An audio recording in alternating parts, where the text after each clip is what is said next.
Jason Todd, bros, I don't feel so good. I got an ache in my tummy telling me something really bad's happening. Something really bad is going to happen to Red Hood, to Jason Todd. And that bad thing is he got a new solo series announced. And you may be thinking, what? Isn't this a cause for celebration? Red Hood hasn't had his own solo series in a fat minute. This should be awesome. And to that, I'd say, slow down. You don't know the creative team yet. Sit down before I tell you this, because this creative team, it's not looking good. The artist is good. I should say the writer, not the creative team, but the writer. I have no faith in this series being good. But before that, look at the new design for Red Hood.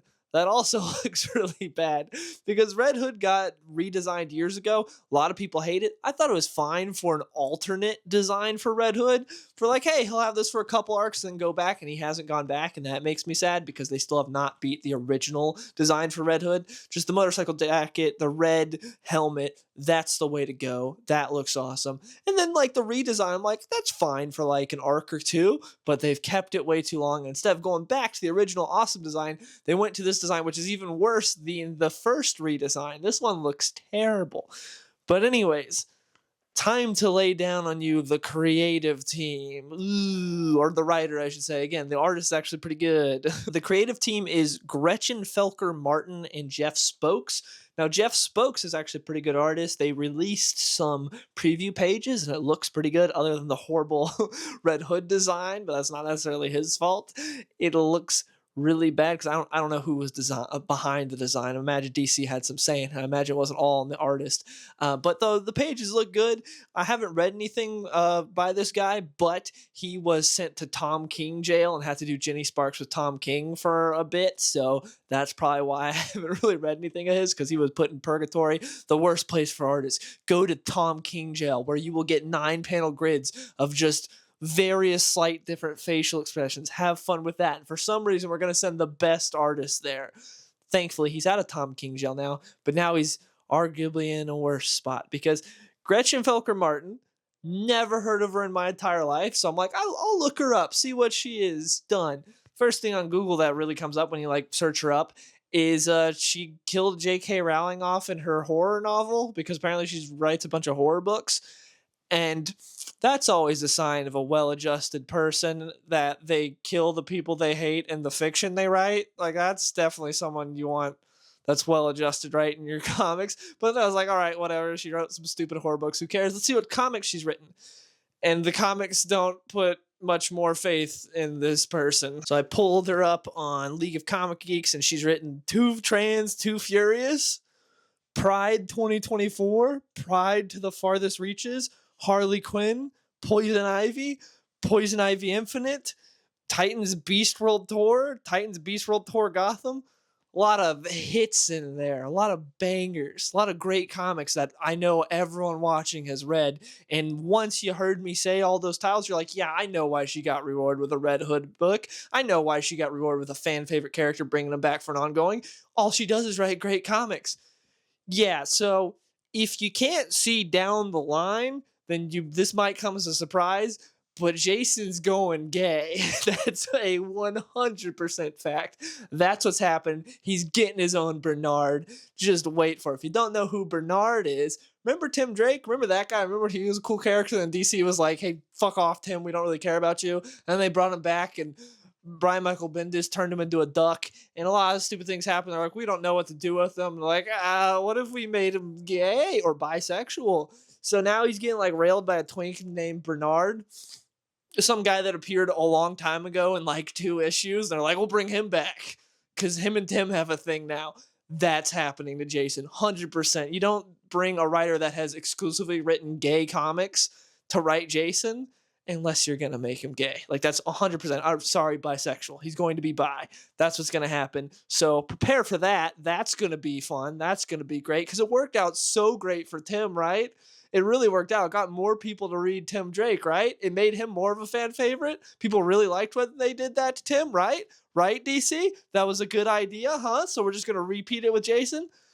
Who knows? Maybe I'm wrong. Maybe this won't happen. But you get the person that exclusively writes gay comics to write Jason Todd. I'm just kind of connecting the dots. I'm using my Sherlock Holmes abilities. I'm just piecing things together. And it doesn't really take Sherlock Holmes to figure that out. But we'll see. We'll see. But now let's get into the synopsis and stuff that DC themselves put out for this. I'll read this for you. So, this mature rated DC all-in series brings Jason Todd back to the streets, but Gotham City isn't the city he's protecting. Jason Todd has left Batman behind. All he's taking with him to New Angelique is his costume, his bike, a determined sense of justice, and a metal briefcase containing 2 handguns and lots of bullets. Sweat, blood, and powder burns. Broken bones and mind control. A city rotted from the inside out, said Felker Martin. Jason's going through hell on the hunt for an enigmatic telepath, and he's taking us with him. I'm thrilled to be helming this new run of Red Hood with Jeff Spokes. Red Hood is gritty, bloody, sexy, and stripped down, said Spokes. Gretchen's writing is a well-crafted blend of superheroes and pulp noir, all with a New Orleans-flavored backdrop. Red Hood is the in-continuity story Jason Todd fans have been waiting for, said DC editor Ariana Turturro. It delivers high-stakes action, a gripping mystery, and raw, unapologetic storytelling. Every element of the book highlights the core aspects of Jason's character, his difficulties with personal connections, his badass training, his brooding hotness, and his violent approach to heroism, which means he'll be killing people a lot. Let me repeat myself. This is a story Jason Todd fans have been waiting for. New Angelique, a city drowning in corruption, seems like the perfect place for Red Hood to put down roots. There's crime, vice, and sedition everywhere. When Jason discovers a superpowered serial killer who is targeting the city's police, he finds himself sucked into a deadly conspiracy with seemingly no end in sight. But Jason isn't the only person on the scene. Following his trail is Helena Bertinelli, aka Huntress. Is she here to stop him, or will she join his crusade? What will happen when the 2 black sheep of the Bat family start working together? That doesn't really sound enticing, to be honest. I hate the fact that they're teaming up with Huntress, not because I have anything against Huntress. I like Huntress. I think she's an interesting character, but I hate the fact that it's like, hey, here's a new Jason ongoing solo series. We're teaming him up with someone else from the Bat family. It's like, no, have him be on his own. That's what I didn't really care for with the Outlaws. I want Jason on his own. Let him be on his own. Don't have him constantly teaming up with other people. Give him a solo series. They're giving him his own Bloodhaven, essentially, with this New Angelique. But why have him team up with Huntress? I don't want a Jason team book again. I don't want him teaming up with Huntress. I like Huntress. Don't need her to be near Jason. I don't care for that. And one of the covers, they're getting all touchy-feely with each other, but that's just a cover, so that doesn't really mean anything, but we'll see if they explore that. If that happens, then he'll be getting Dick Grayson's sloppy seconds, so okay, whatever. We'll see if that happens.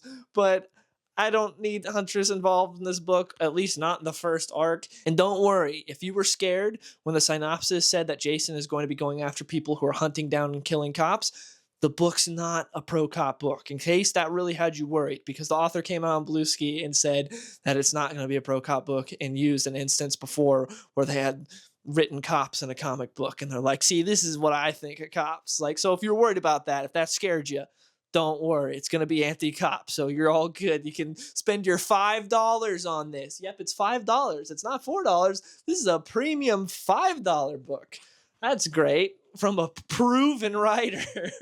$5 on this. Just everything about this sounds bad. The design looks bad. The artist is good, I'll say that. The writer, I hope the writer proves me wrong. I would love for her to be like, hey, I can write more than gay comics. Check out this. This is going to be a sick story. And I hope it's great. I would love for her to prove me wrong. Anytime something like this happens, I'm never rooting for them to be bad. I want them to be good. Like with Dan Slott taking over Superman. I wanted him to be amazing on Superman. That first issue was not it. But I was rooting for him as much as I was skeptical. Same with even when Bendis came over. I had no faith in Bendis being good, but I was like, you know what? Let's see what happens. And I hoped it was good. It wasn't. It was terrible. And with this same thing, everything points to this book's going to be terrible, but I hope it's good. I hope it's great, but I don't have any faith in it. We'll see what happens. Only time will tell, but this doesn't sound like it's it. It doesn't sound interesting. Nothing. Also, in the DC, I only read part of the sort of article that DC posted on their official website, just the synopsis part. But throughout it, they constantly mention how hot Jason is, and it's like, okay, we get it. It's kind of like the very how they constantly sexualize Dick Grayson's butt. How they're constantly doing that. And it's like it's funny at first, then they're like just constantly doing it. It's like, all right. We get it. We get it. I'm fine with that, but you don't gotta keep doing it constantly. And that's in this article. They're constantly being like, and by the way, Jason's so hot. It's like, all right, we get it. Jason's hot. Okay, that's good, nice. But but they just constantly say in the article. So I guess that's gonna be something in the book, is how sexy Jason is just constantly. That's gonna be a focal point. So whatever, I don't really care. It's just weird to constantly highlight it in the article. But anyways, there wasn't anything about, hey, Huntress is so sexy and hot in this book, because that would come off as bad, right? I feel like there's a bit of maybe a double standard there. I feel like you probably couldn't say it about Huntress, but you say it 15 times about Jason and it's fine. Anyways, yeah, this has got me upset because I've talked about Jason before and how DC has just ruined him and doesn't care about him, because his what Judd Winnick did with him in Under the Red Hood was amazing. Awesome. And then Battle for the Cowl, I enjoyed how he was used. Grant Morrison used him so well in Batman and Robin. I love that, where we had the whole thing about, like, Bruce made him dye his hair. He's actually a redhead, but he wanted him to look like Dick. And it's like, oh, wow. And like just all this repressed trauma, even more so than he already had. And he was kind of setting up as being a sort of nemesis for Dick Grayson's Batman. It's like, oh, this is really cool. And he had that new design that was very interesting. That was, again, the original design's the better design, but that was like an interesting, crazy design. And it's like, oh, and he had his own crazy Robin, and it was cool. I loved what he did. That was like the biggest, since Judd Winnick initially created Red Hood, the biggest step forward after that was what Grant Morrison did with him in Batman and Robin. It was really cool. And since then, the character hasn't really evolved at all or been interesting at all. He's had some things here and there. It's like, okay, but not really. They've completely nerfed him. They've made him just fall in line with the rest of the Bat family. And because of that, he becomes one of the least interesting members of the Bat family. Because to me, I always like him as the rogue of the Bat family, as the one that will do what's necessary, that'll go above and beyond, because he will put you in the dirt. He'll bury you 6 feet under. He ain't going to go non-lethal. But instead, they're like, oh, okay, Bruce, I'll fall in line and do what you say. It's like, no, that's not Jason. I don't like that. And it sounds like in this, they're going to be like, he's going to kill a lot of people and he's back. So they're getting that part of it, but it sounds like that's kind of all they've got. They're just like, hey, it's going to be really violent. He's going to kill a lot of people. And that's it. It sounds like there's not going to be much beyond that. And he's gay. But they didn't announce that. But just wait. That's going to happen. Just wait. Yeah, I'm not excited for the series. I would love for it to be good. Jason Todd's a very interesting character that has been misused for years. We'll see what happens. Not excited, though. And it's, what was it, $5? Yeah, it's $5. So I'm not spending $5 on this. And yeah, we'll see how it goes. Anyways, thank you so much for watching. Appreciate it. And I will see y'all in the next one. Hey, skinny boy, saucy boy, I be running to the bank. Yeah, you know I hit the gas in the whip full tank. Riding past the ocean while I'm listening to Frank.